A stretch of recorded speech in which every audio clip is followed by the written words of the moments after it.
Hello বউ, কেমন আছো? হ্যাঁ জান, ভালো আছি। কোথায় আছো এখন? আমি তো কলেজে ক্লাস করতেছি।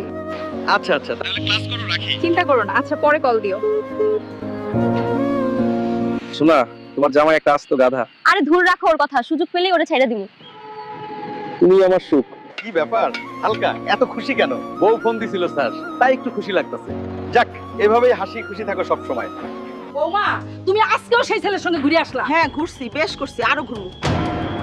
আজকেই হালকারে সব কইতাছি।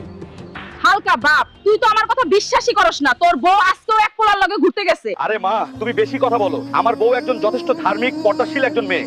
ও কোনোদিনও এগুলি করবে না। আরে রাখ তোর পর্দাশীল, একদিন পস্তাবি।